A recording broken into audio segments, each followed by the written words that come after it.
Olá, meus amores! Aqui de volta no meu canal Coisas de Zilu. E hoje tem um convidado muito especial para falar de tecnologia. Esse convidado é Breno Masi.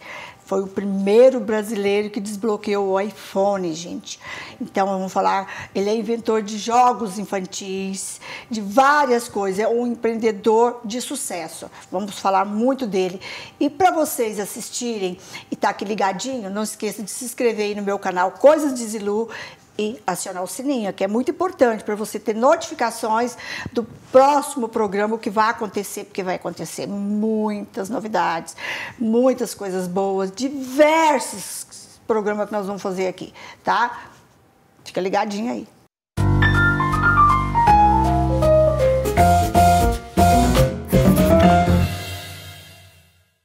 Breno, prazer de você estar aqui. O prazer é meu, obrigado pelo convite. Muito obrigado por aceitar esse convite. Quando a produção falou de você, eu falei, gente, vamos trazer esse homem aqui, porque é importante. Eu que fico honrado, obrigado, de verdade. Você. Então, vamos falar então de tecnologia, né? Como isso começou, de onde veio, como veio e é isso. E vamos falar primeiro como foi que você desbloqueou o iPhone? Vamos. Coisa que era impossível. Nossa, essa história é muito maluca, mas eu vou comentar um pouquinho como eu entrei no mundo de tecnologia, né, Zilu? Sim, por favor. Então, como eu comentei com você um pouquinho antes, vim de uma família super humilde, mas isso não me limitou, né, a ter acesso à educação, essas coisas. Minha mãe e meu pai sempre foram muito esforçados, pai taxista, mãe vendedora de loja de shopping, mas eles sempre estavam muito preocupados com o que eu iria consumir ou aprender. E eu acho que daí veio já a minha preocupação quando eu comecei a fazer meus produtos digitais, porque eu recebi muito isso em casa, sabe? O que eu podia receber de conteúdo, o que eu deveria ler, e naquela época a gente não tinha o acesso à informação que a gente tem hoje em dia. Então, basicamente, para aprender alguma coisa, eu ia lá, recorria à Barça. Então, acho que a maior parte de vocês lembra disso, né? Que tinha, você entrava na casa do seu avô, sempre tinha Barça lá, e não podia anotar nada no livro, que o avô ficava bravo, mas era um lugar onde que eu me sentia bem. Então, eu acabava estudando bastante, tanto na escola e depois fora também, para poder aprender, e eu acho que isso foi a base para conseguir se dar esses passos. E o desbloqueio do iPhone para mim foi um momento muito legal da minha vida, porque mudou completamente. Até então, ali, isso em meados de 2007, o iPhone, não sei se todo mundo vai lembrar, mas quando o iPhone foi lançado, a Apple, eles fizeram um acordo com uma operadora de telefonia americana aqui, chamada AT&T, e só a AT&T podia vender e ter esse telefone funcionando pelos 3 primeiros anos. Exatamente. Então, você vinha de viagem, comprava o telefone aqui... Chegava lá, estava bloqueado. Estava bloqueado, você não conseguia usar. E aconteceu isso comigo. Será que fui eu que desbloqueei seu telefone? Não, pode ser. Aí eu atrás, ali em São Paulo, desesperada, falei, gente, alguém tem que desbloquear meu telefone, não é possível que eu vou ter que usar um chip dos Estados Unidos. Eu desbloqueei de bastante gente naquela época. E cobravam caro para desbloquear um iPhone, é quase o valor de comprar outro. É, isso mesmo. Então eu fui eu que desbloqueei para vocês. Pode ser. Olha isso. Mas naquela época foi maluco que... Quando eu consegui desbloquear o iPhone, fui eu com o Paulinho, né, meu sócio na época, hoje um menino fantástico, tá morando também aqui nos Estados Unidos agora.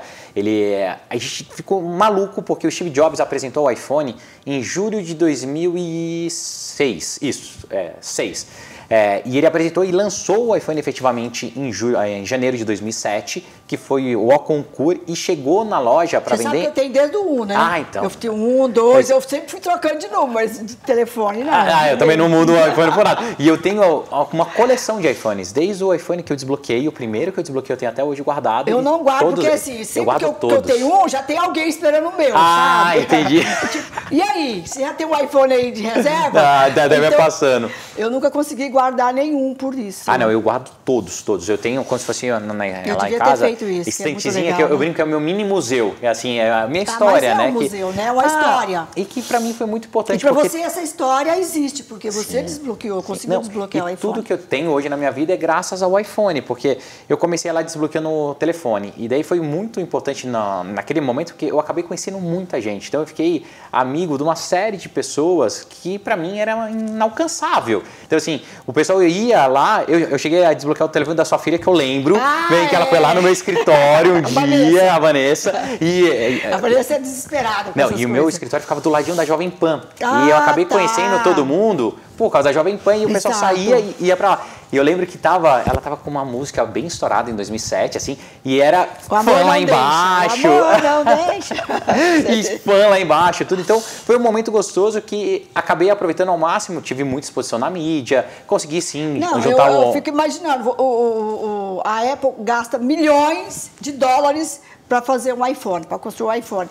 Aí, como é que você teve alguma conexão com eles depois de desbloquear? Porque como é que você desbloqueou? Falar, peraí, como é que o brasileiro chega no Brasil, coisa que a gente não fez, ele fez? O que acontecia é que a Apple, era a estratégia deles, né, lançar junto com a AT&T, mas naquela época já existiam fóruns muito fortes, que eram lugares que até hoje em dia existem fóruns, onde que as pessoas vão trocando informação e vão conversando. Exato. E daí nesse fórum tinha uma comunidade que era uma comunidade que já desbloqueava outros tipos de telefone, que era o que antigamente eu fazia. Então, eu era muito bom para desbloquear Nokia, eu era muito bom para desbloquear Siemens, Motorola. Nossa, quantos telefones a gente não fazia? E a gente ficava trocando informação nesse site. Quando a Apple apresentou o iPhone, todo mundo se juntou e falou, cara, a gente precisa fazer, esse telefone vai ser fantástico. É um absurdo ser só para os Estados Unidos, todo mundo tem que ter acesso a essa tecnologia. Exato. Vamos começar, e daí de janeiro de 2007 a julho até ter o lançamento, a gente ficou consumindo e estudando tudo que você possa imaginar, Zilu. Então, nesse fórum, como é um fórum bem restrito, vazava algumas informações. A gente teve acesso ao esquema elétrico de como vai ser o telefone. A gente tem aqui uma foto de como vai ser a placa, tudo. E a gente foi estudando. Daí, no dia do lançamento do iPhone, eu tive uma sorte muito grande, que estava todo mundo nesse site conectado, e o meu médico estava em Nova York e ele era apaixonado, ele até hoje é apaixonado por telefone celular. E ele estava na loja da Apple e me ligou. Breno, tudo bom? Estão lançando um telefone novo aqui, que está uma fila quilométrica, tudo. Você acha que você consegue fazer funcionar? E no meu alto lá dos meus 22 anos, 23 anos, na minha arrogância, eu falei, doutor, teve algum telefone que eu não fiz funcionar até hoje para o senhor?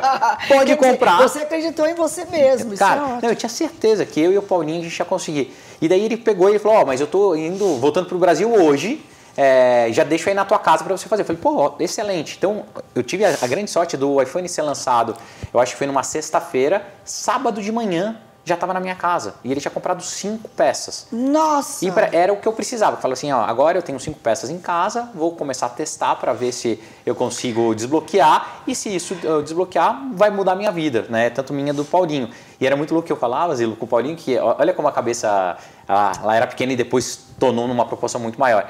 E eu falava muito pro Paulinho, Paulinho, a gente fazendo isso, cara, a gente vai conseguir um baita do emprego legal, lógico, né? Nossa, alguém vai vir. O que a Apple fez? A Apple foi lá e colocou desbloqueado depois. Daí, depois de 3 anos, eles começaram a colocar desbloqueado. E daí, uma das coisas que a gente não imaginou que ia dar tão certo foi que, graças a esse desbloqueio do iPhone, a gente viu todo o potencial que o telefone tinha e a gente começou, daí eu montei uma empresa chamada Fingertips logo em 2008, ali 1 ano depois do desbloqueio, junto com o Paulinho e mais 2 amigos, e a gente fez uma empresa que foi fantástica na época. A gente ficou com ela de 2008 até 2012, quando a gente vendeu para um grupo de mídia japonês chamado Dentsu, e a gente fez mais de 300 aplicativos. Então, foi uma empresa muito gostosa que a gente acabou criando ali, que era de uma brincadeira de desbloquear o iPhone, que virou um bom negócio, e a gente acabou fazendo uma empresa de 300 funcionários, Nossa, com mais de 300 apps desenvolvidas, sucesso total. Então foi um momento muito gostoso, mas o iPhone ali, essa parte do desbloqueio, para mim foi fantástico. Daí tem histórias assim super engraçadas dessa época, desde uma vez que uma pessoa da Apple com o pessoal da AT&T foi até meu escritório para saber como que eu fazia o desbloqueio, se aquilo não era nada ilegal. Eles viram que não era nada ilegal e eu fiquei morrendo de medo. Até desbloqueei telefone de pessoas super famosas. Então fiz o desbloqueio do Tony Kanaan, que mora aqui, piloto de Fórmula Indy, do Kaká, jogador de futebol. Fiz... o Kaká morava aqui, né? Morava aqui, resolveu voltar. Mas eu acho que ele vai voltar para cá. Com certeza, algo me diz que ele também está vindo para cá. E isso foi muito bom, porque acabou criando um relacionamento entre várias pessoas grandes. E quando eu montei minha empresa, esse relacionamento já estava sólido e acabou me proporcionando ter sucesso ali na Finger, até depois ao próximo passo, que foi quando eu fui para a Móvel. Não só isso, como você também é um marido, é um pai, 3 filhas. 3 filhas. Foi por ter 3 filhas ou foi antes disso que você lançou o Play Kids? Foi basicamente no nascimento da Bruna, que é a minha primeira filha. Eu sou casado tô junto com a minha esposa já tem 23 anos. Nossa, uma vida, né? Uma vida. Eu e a Ana, a gente se conheceu na escola. Né? Assim, eu tinha 15, ela tinha 14 para 15 e eu tinha 17. E aí se conheceu na escola e depois a gente nunca mais se largou, assim. Você estava bem no comecinho ali da transição, né? Nossa, no comecinho. Ser um empreendedor. E tentando fazer, tinha a minha primeira empresinha, ninguém acreditava direito e ela sempre acreditou muito em mim, ela sempre foi muito parceira. Assim, momentos bons e ruins, quem é empreendedor sabe que muitas vezes eu não tinha dinheiro para pagar a conta de supermercado e ela falava, não, fica tranquila, a gente dá um jeito. Então, ela é uma mulher muito forte também, assim, e eu falo que... não é à toa que vocês estão há 23 anos juntos, né? Nessa parceria, jornada é uma parceria, né? E eu não seria nada se não fosse ela me apoiando e ela hoje conseguiu me dar não só a tranquilidade, né, de poder empreender e crescer, mas os meus bens mais valiosos são as minhas 3 meninas. 3 meninas, são a Bruna, que é a minha mais velha, que hoje vai fazer 13 anos agora, em novembro. Agora, né? Daqui a um tempo é que o pai é sempre assim, fica ansioso. Mas né? Aí já fica pensando, meu Deus, já está começando, já está adolescente. Já está adolescente. Daqui a pouco vai querer sair, meu Deus. Daqui a pouco é um carro. Nem me fale. Daqui a pouco apresenta o namorado, Esse dia estava com esse papo já, Lu, daí já começa a doer um pouquinho o coração. Você vai ver o dia que ela te apresentar o namorado, seu coração vai disparar, as pernas vai fazer assim, porque foi assim comigo. Eu acho que isso eu ainda não estou preparado. Mais 1 ou 2 aninhos, aí eu consigo assimilar melhor. Ainda vai levar aí uns 3 aninhos. Mas foi por causa dela que eu comecei a ter essa preocupação e daí consequências da vida eu sempre brinco que o mundo vai te dando oportunidades, você tem que estar preparado para conseguir agarrá-las da melhor forma possível. E ali em 2012, quando eu vendi a minha empresa, eu conhecia um empreendedor que é fantástico, que é o Fabrício Blois, que é o fundador da Mobile, hoje é o presidente e CEO ali do iFood, e ele me convidou para virar sócio da Mobile. A Mobile, na época, era uma empresa que só fazia disparo de SMS. Então, vendo aí, né, gente, o que esse homem é, né? Olha isso, Mobile, olha isso. E fazia servicinho de operadora, tudo, e a gente começou a fazer aplicativos, e por isso que eu virei sócio da empresa. E logo quando eu entrei, eles tinham desenhado um negócio chamado Canal Desenho, que era como se fosse um canal de televisão, só que para o celular. Só que eles não sabiam como desenvolver aquilo. E eu cheguei e daí super preocupado com a Bruna, né? O que a Bruna ia consumir, como que ia fazer. E a gente criou o nosso primeiro produto Kids, que, como eu falei, eu acho que muitas de vocês usaram, que é o Play Kids. O Play Kids foi o primeiro aplicativo infantil de larga escala global. Então a gente chegou a ter mais de 10 milhões de usuários ativos. Ele funcionava de uma forma, e até hoje funciona de uma forma extremamente segura, sem publicidade, funcionava offline. Então as mães, depois que os filhos viam, né, os programinhas que eles mais gostavam, não precisava de internet para funcionar. Então funcionava no avião, funcionava no trem, no ônibus. Em todos os lugares. Em todos os lugares. Estava sempre com a aparelhinha. E era muito gostoso. Ali. E foi um aplicativo assim que teve uma dedicação muito grande, não só da minha parte, mas eu brinco que a minha família ali co-construiu ele junto com o meu time, que é um time gigantesco e fantástico, mas era pensado em todos os detalhes, assim, até na parte ergonômica de como a criança usava. Eu vejo que até os adultos se prendem ali naquela hora, né, com as crianças assistindo, ajudando, interagindo, a gente tomava cuidado com toda a parte de conteúdo para ser um conteúdo que eu brincava que a família, né, e a criança, ela não podia ficar 100% passiva. Exato. A gente criou muito conteúdo com o nosso personagem, que era o Lupe,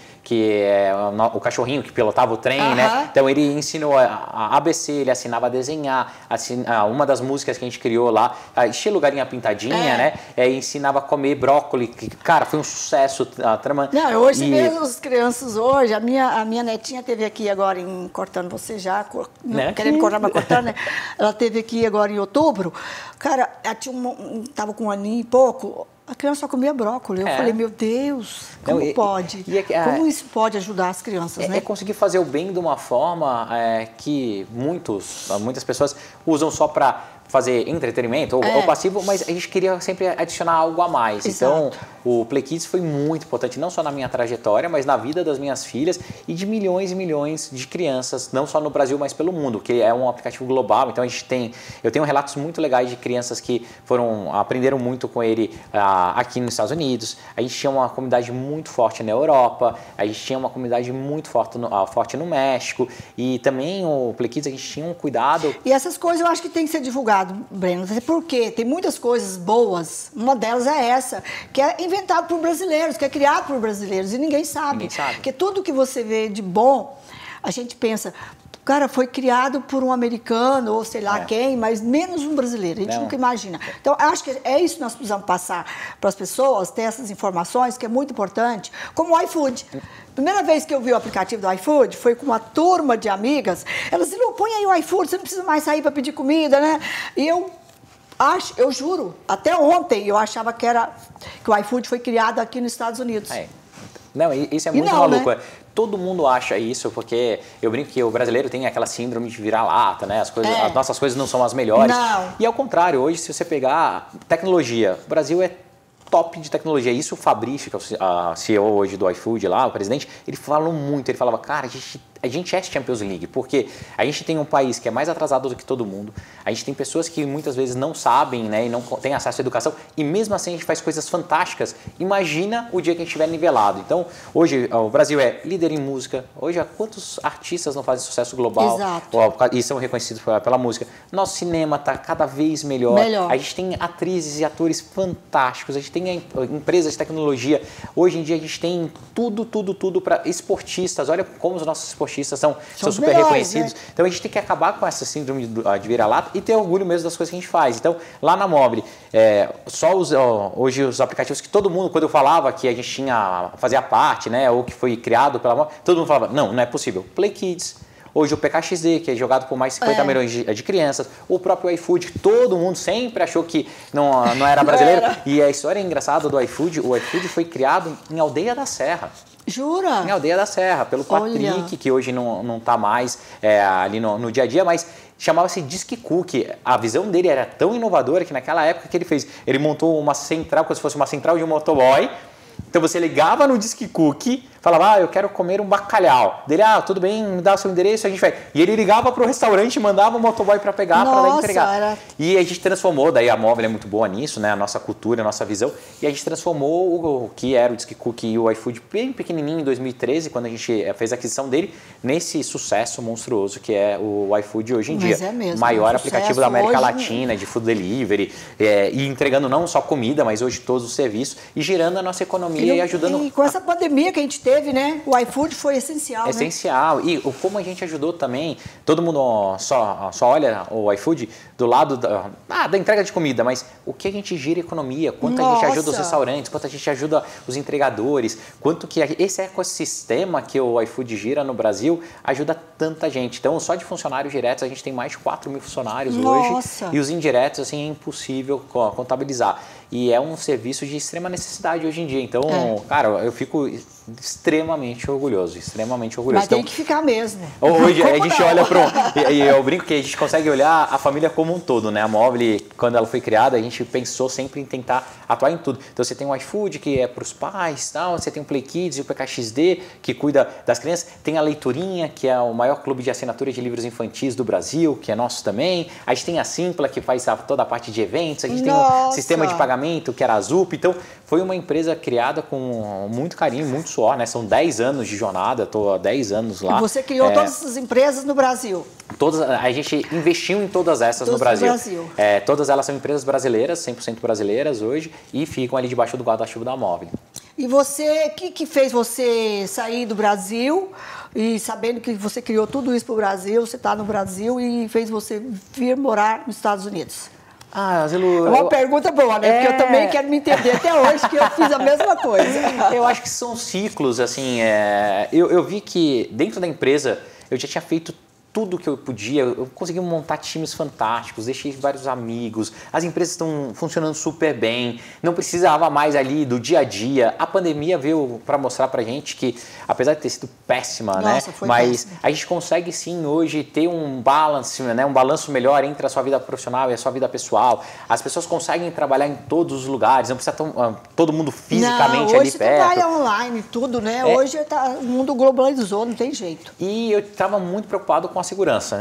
Assim, seria a demagogia a preocupação de todos, né? O Brasil falar, hoje. não, pois, não. Cara, estava super preocupado com a segurança, preocupado com a segurança das minhas filhas, da minha esposa, da minha família como um todo. E aquele negócio, viver num lugar onde você fica preocupado se Tenso, 5 minutos, o dia todo, né? se 5 minutos está atrasado, ou onde que tá, tudo, não estava me fazendo bem, e eu estava numa fase onde eu queria estar mais perto das meninas, porque lá eu ia levar para a escola, daí não dava, né? Porque tem que ir com motorista, carro blindado, não sei o que, tudo. Aqui não, aqui eu consigo levar minhas filhas pedalando para a escola. Eu consigo pegar elas e dar um passeio. É outra realidade, né? Eu brinco que todo mundo deveria ter isso. Todo mundo merece isso, né? É uma das coisas que eu ainda tenho na minha cabeça, que eu quero fazer, é tentar de alguma forma ajudar para que todo mundo tenha um pouquinho disso também. Mas me dedicar bastante à família, então essa mudança para a gente foi importante para isso. E até mesmo para se conectar, porque no Brasil a gente tem uma cultura que... Eu tô aqui há pouco tempo, são 7 meses só. 7 meses? 7 já meses. Estou há 3 anos. Então. E aqui, achei que você estava mais tempo aqui. Não, estou há 7 meses só. E aqui é bem diferente do Brasil por alguns aspectos. Exemplo, no Brasil, cara, a gente é uma casa muito grande. Daí tinha um monte de funcionário. Que não funciona. Um monte de funcionário, um monte de coisa, aqui tudo. Você não tem mão de obra, cara. Você tem, aliás, até tem, mas é um preço muito alto. Mas o que eu gosto daqui, Zilu, o mais é a conexão que a gente consegue fazer de novo com as coisas. Né? A interação. De cada um faz alguma Exato, coisa em casa. Acaba... Então, a minha casa mesmo. Como eu falei, eu vim de uma origem mais humilde. E eu ficava olhando as minhas meninas e falava assim, cara, eu não quero criar elas de uma forma onde estala o dedo e tem tudo. Tem tudo, onde né? acorda e tem tudo pronto. Ela não tem que se preocupar em arrumar a cama. Eu e a minha esposa, a gente ficava com essa preocupação. Também. E essa mudança para cá foi ótima por causa disso. No começo elas, não, mas como eu vou ter que arrumar a cama? Assim? Não sei o quê. Eu tenho que botar o lixo? Como que é? Não, agora tira tudo. Meu prato? A escalinha, né, que a gente fez. E também outra coisa que a cultura americana, que elas estão começando a ganhar também, cara, você tem que ter sucesso, você consegue, a gente confia em você, da educação, do cuidado, né? Até cuidado. No trânsito aqui a educação é outra. Então foram essas mudanças e hoje eu já vejo um pouco de reflexo nas meninas, principalmente a minha filha mais velha, tá? Já tá com a cabeça mega empreendedora. Lá no Brasil ela era mega relaxada. Aqui ela já começou assim, pai, lá na minha escola as meninas gostam das pulseirinhas que eu faço, eu vou começar a vender, você me ajuda. Ela criou um logotipo para o negocinho dela. E aqui nos Estados Unidos todo mundo valoriza as pessoas que empreendem. E tem um lance, né, Breno, que é muito importante. Nós somos todos iguais aqui, não tem classe aqui, não tem classe elite, classe isso. Lá todo mundo estuda na mesma escola, todos são iguais. E eu também vim de família muito humilde. Eu estudei sempre em escola estadual, nunca estudei em escola particular, não tive esse privilégio, mas não mudou nada a minha vida. Estou aqui e eu tinha, no Brasil, eu tenho uma casa grande, onde eu tinha 6 funcionários, aqui eu não tenho nenhum. Eu que tiro lixo, eu que lavo meus pratos, venho uma vez por semana para não falar que não tem, vem uma mulher aqui uma vez por semana para dar uma geral em tudo. Mas no dia a dia sou eu. Isso é gostoso, porque ontem mesmo eu estava dando risada comigo mesmo, que eu estava tirando as minhas coisas da gaveta, prata, lavando, pondo ali, pondo luva na mão para lavar tudo aquilo. E eu comecei a cantar e falei, gente, quando que no Brasil eu vou fazer isso mais? Não fazia mais isso. Então é um resgate, é um resgate. As coisas simples da vida, é dar o valor, é criar propósito. A minha maior preocupação era eu não conseguir passar para as minhas filhas que a vida ela precisa ser construída. E você tem que juntar os pedacinhos todos os dias. E dar valor em tudo. E não é só Depende da condição social. Eu acho que e financeira. Tem que saber, tem que entender e tem que valorizar. E para mim isso aqui a gente está conseguindo fazer essa conexão. Aqui você consegue. Né? Eu brinco com a Ana que a reconexão da família, eu consegui estar mais perto delas. Hoje mesmo a gente acordou, eu fui fazer o café da manhã para elas, a Bruna virou para mim e falou assim, rapaz, queria que você visse como que eu estou tocando violino. Cara, ela já está tocando violino super bem, que é uma coisa que aqui nas escolas também eles super estimulam, né? Música, esporte, que no Brasil a gente perde um pouco. Então, se você quiser isso, você tem que criar um outro espaço, pagar por aquele outro espaço para ter os filhos fazendo qualquer coisa. E aqui é quase obrigatório. Você não tem escolha. Então, eu acho que isso acaba sendo um ponto positivo. E, sem dúvida nenhuma, a segurança, que aqui você pode usar tudo que você conseguiu conquistar na tua vida sem ter essa preocupação. Total. Você consegue, e espero que continue assim, não ter a preocupação de andar na rua com um carro blindado ou não. Que eu consigo andar na rua tranquilo. Porque a gente quer que o Brasil ganha assim. esse espaço, né? Exato. Que tenha isso, essa segurança, a gente precisa, essa tranquilidade. Eu brinco com a Ana que de vez em quando eu falo assim, ó, uma das coisas que eu ainda não desisti toda vez que eu comento com ela que eu quero fazer isso, ela fala, não vai se meter com política, pelo amor de Deus, mas não é política. Mas, de alguma forma eu quero, exato, ajudar o Brasil, ou através de tecnologia, aplicativo, serviço, não sei, até essa consciência, porque é algo, nosso país é tão fantástico, é tão incrível, nossa, eu fico assim, olhando e pensando, putz, como podia ser assim lá e daí nosso país não ia nem ser o primeiro mundo, ia ser o Concur, porque não tem ninguém... Porque tem tudo, né? Tudo. E não tem lugar mais bonito, não tem lugar com as pessoas mais legais, o nosso clima, o brasileiro... As praias são maravilhosas, é fantástico, é fantástico. É uma pena isso, mas... Então, Breno, como é que é essa adaptação das tuas filhas aqui nos Estados Unidos? Que você está com quantos meses? 7 meses você está aqui, né? Quase 7 meses, A adaptação é sempre difícil, né, Zilu? A mais velha é mais difícil, né? Porque ela está com 13 anos. Por incrível que pareça... Deixar os amiguinhos no Brasil. Eu e a Ana, a gente ficou desesperada, né? Assim, ela foi agora para middle school, então a gente ficou naquele momento, como que vai se adaptar? Ela vai entrar no meio da turma, então a gente organizou a nossa mudança para que começasse certinho no calendário escolar, né? Então começou as aulas em agosto, daí lá na middle começava todo mundo no 6º ano, e a gente falou, que bom que dela chega, ela não precisa ser aceita por ninguém, ela pode escolher montar a turminha. Mas ela tinha deixado muitas amiguinhas no Brasil, então a gente achou que ia ser muito difícil a adaptação dela. E no final, não foi. Assim, de todas, foi a que se adaptou melhor. Eu já fiz amigas rápido, tudo. A minha pequenininha, que é a Alice, chegou aqui meio travada e ela é muito falante. Espoleta, tudo. Tem? Ela tem 6. E ela é muito espoleta, ela chegou um pouco travada, porque assim, de todas era que tinha o pior inglês, ela não conseguia se comunicar tão bem, ela até brincava que ela tinha um amiguinho na classe que é brasileiro que ajudava ela, que ela falou, o João é meu tradutor, daí acabou virando o melhor amigo dela, só que hoje ela tá 100% inclusa. Eles têm melhor adaptação com essa idade. É muito doido, muito doido. Então assim, funciona super bem, elas estão amando hoje em dia, mas a gente tem que sempre colocar na cabeça que fica aquela um pouco da nostalgia, né, da vontade de ir pro Brasil, e daí sempre pede pra ir pro Brasil, e daí quando aí dá a gente... leva. Daí a gente tenta. O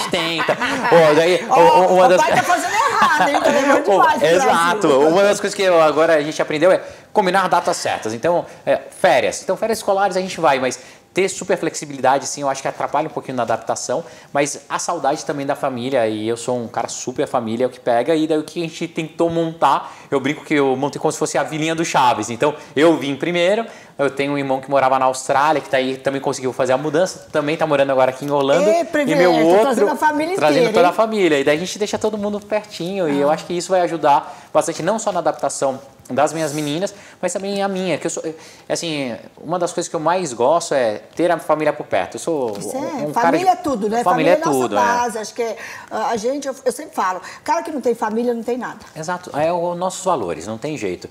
E eu tenho um que eu não sou muito expansivo, não gosto de ter muitos amigos, então tenho, assim, eu consigo contar poucos amigos, isso, e bons. Exato, bons amigos, eu consigo contar assim numa mão. Então ter meus irmãos perto de mim, falta, como é que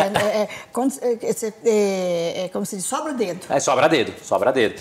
E daí ter meus irmãos perto vai ser muito bom. E as meninas eu acho que também se adaptam melhor assim. Mas uma das coisas que me surpreendeu nas meninas foi a adaptação no currículo escolar, na grade escolar. Mas elas tinham um bom inglês, né? Estudaram no Brasil, desde pequenininha. Desde pequenininha, tudo. Mas mais do que o bom inglês, o que eu acho que aqui na escola eles fazem, que no Brasil é diferente, no Brasil é muita mistura, né? Você tenta, eles dão um excesso de aulas, mas eles não dão um excesso de informação. Aqui não, aqui o schedule é fechado, né? Então, de segunda a sexta, a Bruna sabe exatamente o que ela vai fazer e é no mesmo horário todos os dias. Então, é matemática, começa com matemática. Depois, final do dia, ela tem lá a música, tudo. E o currículo é um currículo, na minha opinião, mais amplo, porque como as crianças ficam um pouquinho mais, um tempo um pouquinho maior na escola, então ela consegue colocar, todo dia ela faz aula de música dentro da escola, todo dia ela faz educação física dentro da escola. A pequenininha que toca violino, você falou? Não, a mais velha toca violino, tá tocando violino e tá tocando super bem, então hoje de manhã mesmo. Ela tava lá fazendo um café da manhã, ela desceu e mostrou, pai, ela sabe que eu adoro, né, que pai é orgulhoso, eu fico babando mesmo. Não, mas você sabe que o meu sonho era tocar violino, né? Não sabia. Eu não aprendi, porque eu não tinha tempo e não tinha condições financeiras jamais de aprender a tocar violino. E eu sou da congregação cristã, da igreja evangélica. A única coisa que mulher podia tocar lá na igreja era violino. E era meu sonho, acabou que esse sonho mas ainda foi enterrado, acho que ainda dá. Eu tô aprendendo a tocar violão agora, aí eu sonhava em tocar piano. terrado, imagina, você não podia tocar violino, como que eu ia tocar piano? É. E foi bom, porque assim, esse sonho eu quis transmitir para meus filhos. Meus 3 filhos tocam piano. Ai, que delícia. E assim, estudaram, tocam piano muito bem. E eu fico realizada. Eu falo, gente, será que tem dia que eu me pego assim pensando, será que eu ainda consigo aprender a tocar piano ou alguma coisa? Não é possível. Porque eu tentaria. Eu casei muito nova e vivi 30 e tantos anos no meio da música. Sabe disso? Porque eu fui casada, eu vivi com música. E eu acho que quem vive no meio da música é privilegiado, cara. Porque não tem nada tão bom como você estar com amigos, estar com alguém, alguém saber cantar, saber tocar. Ela saber, une, né? Une demais. É muito demais. gostoso. A minha sogra, a mãe da Ana, foi musicista, professora, aula de canto, tocava multi-instrumentista, tocava de tudo. Tudo. E daí a Ana, ela canta, mas nunca aprendeu nenhum instrumento. E a Vera nos deixou no ano passado, em julho ela faleceu. E hoje eu consegui ver um pouquinho da Vera nas minhas meninas, assim, e todas elas são extremamente talentosas. Alice, com 6 anos, tá tocando violão, tudo. Puxar o pai, nossa, eu fico, cara, assim, não é nem orgulhoso. E agora eu comecei, como eu tô com mais tempo, eu comecei a aprender a tocar violão. Mas sou ruim, nossa, mas sou ruim demais. Mas você acha que ainda tem chance? Tem, não. Se eu conseguir, Zilu, e eu não tenho talento nenhum pra música, qualquer um consegue. Mas sou lá, todo dia treino um pouquinho, tô fazendo aula uma vez por semana, e eu acho que a música ajuda, né? Eu vejo pelas minhas meninas. Eu acho que em tudo. Concentração, disciplina. Daí você pega a parte emocional, você consegue fazer uma transmissão, né? Assim, da sua emoção, você consegue conectar. Com várias coisas, né? E a música, ela consegue criar um vínculo entre as pessoas. Eu acho que isso é o mais gostoso. Exemplo, a Bruna hoje de manhã, lá, foi tocar o violino, todo mundo da casa parou para escutar. Isso é muito gostoso, é muito gostoso. E a pessoa se sente realizada, né? Imagina a felicidade, você olha, vê nos olhinhos dela, aquela felicidade, tá todo mundo ali só prestando atenção nela, muito bom. E criança, né, ela começa tocando assim com um pouquinho de tensão, daí na hora que ela vê que tá todo mundo abrindo sorriso, aí ela já relaxa. Ela pega e relaxa, é muito bom. É muito bom. A realização dos nossos filhos é a nossa, né? Exato. Né? Isso é fato. Quando eu vim morar nos Estados Unidos, eu não morei, eu ficava no ponte aérea, eu ficava 15 dias aqui, 15 dias no Brasil, até porque eu tinha uma vida lá e meus filhos tiveram que sair do Brasil, foi assim um choque. A gente não veio por opção, a gente veio por obrigação, uma coisa meio que imposta por causa da situação do sequestro. E meu filho tinha 5 anos e ele não sabia inglês. Você imagina pro meu filho? Uma semana assim, meu filho chorava, e meu filho não chorava, aquela criança chorava de escândalo, lágrima caía. E eu tive tanto apoio aqui das pessoas que a professora falou, Zilu, ela era hispana. Meu filho fala o espanhol que é bem entendido dentro do português. Eu vou trazer meu filho todos os dias de 10 anos para ficar com ele. Que legal. Olha pra você ver, ela falou, só me fala como ele fala banheiro em português, que ele quer ir no banheiro, e como ele quer beber água.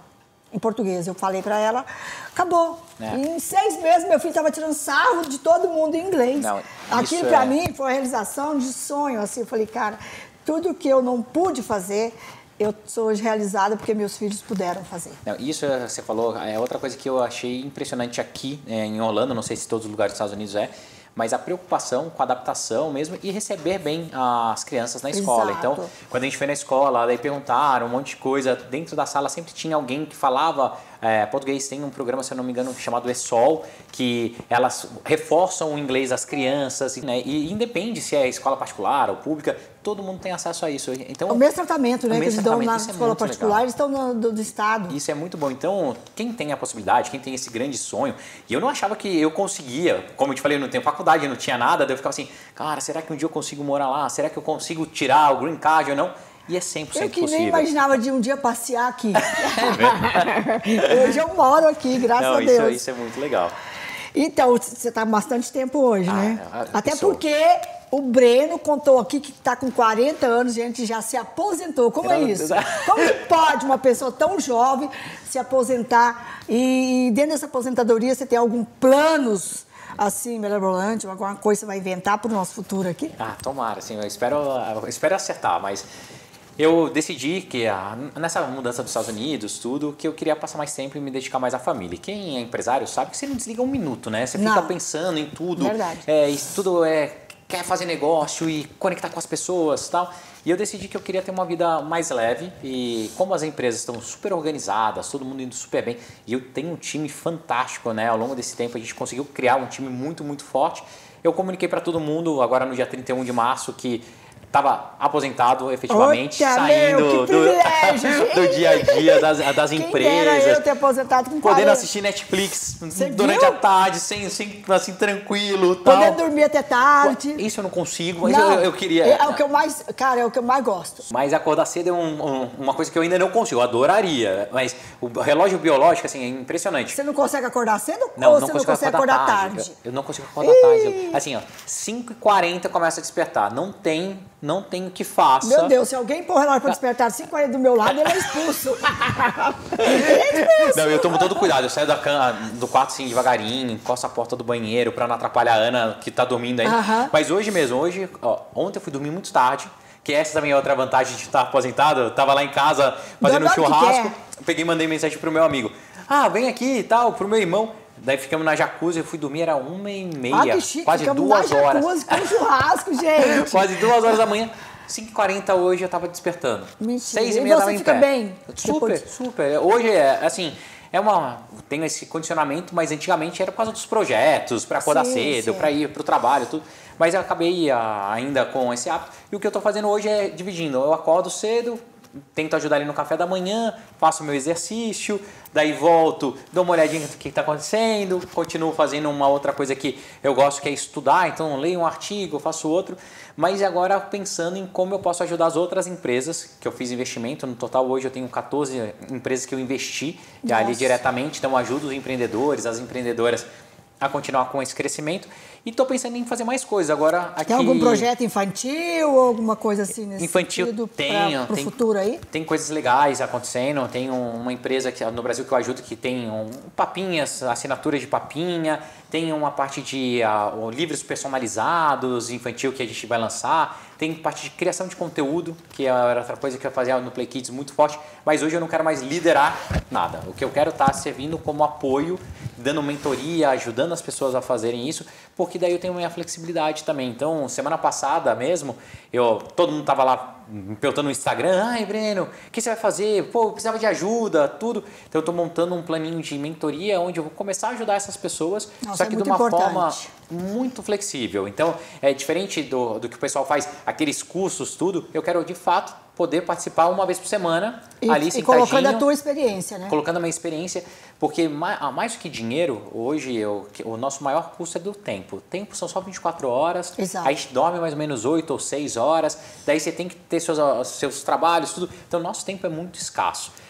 Se eu puder, com a minha experiência e com o meu conhecimento, adiantar ali um tempo para essas pessoas, eu acho que é um ganha-ganha. E, fora isso, eu acabo... É uma troca, né? Uma troca. E eu acabo conhecendo as pessoas, criando novas conexões e juntando pessoas que querem fazer, né? Ou têm objetivos em comum para dar certo. Então, eu tô nesse momento, mas já deu melhor... certo. É sem obrigação nenhuma, Zilu. É o dia que eu falo assim, eu quero ficar assistindo meu Netflix, então, eu como fico. É que pode uma pessoa com 40 anos aposentada sem obrigação nenhuma e acordar às 6 horas da manhã? Não, mas Meu Deus. É o dia a dia, é isso.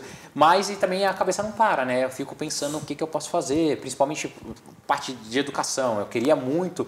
O Play Kids foi um produto que me mostrou que você consegue ensinar as crianças de uma forma divertida. Aqui nos Estados Unidos, eu fiquei impressionado como eles usam tecnologia para ensinar de fato as crianças dentro da escola. A minha filha do meio, a Clara, ela é mais CDF lá de casa.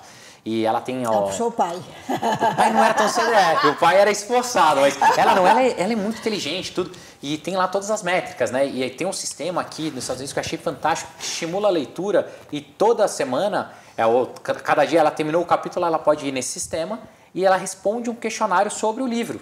E ela vai fazendo pontuação. É o livro que eles falam que é de atividades, né? Isso. Não, mas como chama? Eu acho que chama Epic o sistema que eles usam. É o livro mesmo. Ela pode pegar qualquer livro de história. Ela vai lá, busca esse livro lá e ele mostra se tem o livro. E ela responde, cada capítulo ela vai fazendo pontuação. Nossa. E essa pontuação entra no currículo dela escolar. Então é muito legal. Então esse ponto assim, de gamificação, mas como que eu faço para que a criança use a tecnologia para validar e não que ela fique de uma forma passiva na frente da tela. Então alguns projetos podem aparecer, mas de novo, sem essa obrigação. Aprendendo e brincando, né? Exato. que é a forma que as crianças hoje mais conseguem aprender. Esse universo da criança, do kids, ele é muito grande. Ele abrange muito. Eu vejo hoje, meu neto tem 8 anos, e enquanto um é totalmente, é igual você, é totalmente tecnologia. O outro é atividades. Eu ligo para ele e falo, João, o que você quer? Vovó, traz um livro tal de atividades para mim. Ah, que delícia. Tudo em inglês. Está estudando inglês na escola americana no Brasil, já fala inglês fluente. E você precisa ver, eu vou com ele nas livrarias aqui, ele passa o dia todo se deixar. Ah, que ideia. Porque uma criança de 8 anos, hoje, as crianças não... É muito difícil resgatar as crianças para isso, né? Não. Porque as crianças estão tão informatizadas, elas estão tão ligadas nos aparelhos, que é difícil tirar uma criança de frente a um aparelho para ele ler um livro, para ele fazer uma matéria, uma coisa. E ele ama. Eu falo, meu Deus, outra coisa que aqui nos Estados Unidos, e também na Europa tem bastante, é museu, né? Aqui em Orlando tem o Museu da Ciência, que é incrível. Eu levo muitas meninas, até fizemos lá o Annual Pass, né, que aqui você faz Annual Pass de tudo, mas é um lugar que você consegue mostrar para as crianças que não só a ciência, mas a história pode ser super interativa e tem conexão. E a gente passa a tarde lá e elas ficam super entretidas. Então, talvez projetinhos nessa linha também. Outras coisas que eu estou fazendo aqui nos Estados Unidos é trazendo, como eu falei, empresas que eu invisto lá no Brasil para expandir o negócio aqui. Então, eu estou trazendo a Dinox. Né? A Dinox é uma churrasqueira muito famosa lá no Brasil, que ela não faz fumaça, ela para indoor. A gente trouxe as primeiras unidades, começa agora a operação. Tem uma empresa de móveis artesanais também lá que a gente está trazendo. Uma outra empreendedora que faz roupas, que são malhas feitas à mão, também a gente vai trazer para cá. Parte de marcenaria. Então tem uma série de projetos e de empresas que eu ajudo no Brasil, que eu quero abrir as portas aqui para os Estados Unidos. Mas, de novo, todas elas seguindo sozinhas, sem depender de mim. Eu quero descansar agora.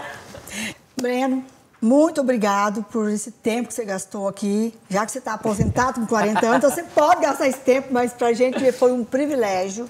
Tenho certeza que as pessoas que estão aí do outro lado, que assistiram, adoraram. Obrigado. Que foi uma conversa muito interessante, uma conversa exclusiva com você. Adorei nosso papo.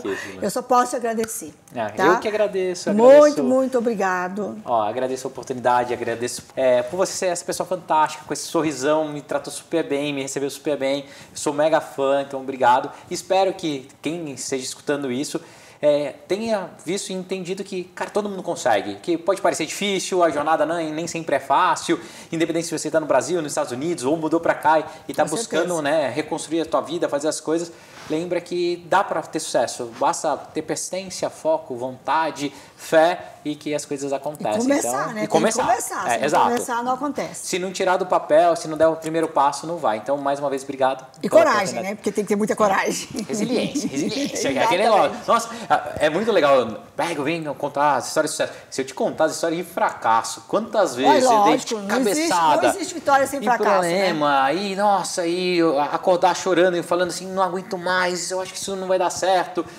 Por isso que é bom estar cercado de pessoas boas do seu lado, né? Sim. Que possam te dar esse toque, falar, não, é assim mesmo. Então, é isso que eu brinco que eu estou aposentado, mas é o que eu quero fazer. Eu quero tentar dar esse apoio para essa galera que precise, que queira, né, empreender, mudar de vida, fazer coisas diferentes. Então, quem quiser me acompanhar, tem ali o meu @MacMasi, que é meu Instagram, que é o meu nome hacker ainda, desde a época que eu desbloqueava iPhone. Então, me procura por lá. E mais uma vez, Elu, obrigado, sucesso sempre. E estou aqui para o que você precisar. Obrigada a você, tá? Estou muito feliz com a sua vinda aqui hoje. Muito feliz mesmo, obrigada. E você aí, gostou desse papo aqui com o Breno Masi? Gente, foi interessante, né? Papo maravilhoso. Mas, então, se inscreva aqui no canal Coisas de Zilu para você receber com exclusividade o próximo programa. Acione o sininho para você receber notificações do próximo programa. E, muito obrigada. Que Deus abençoe todos vocês. Um beijo no coração.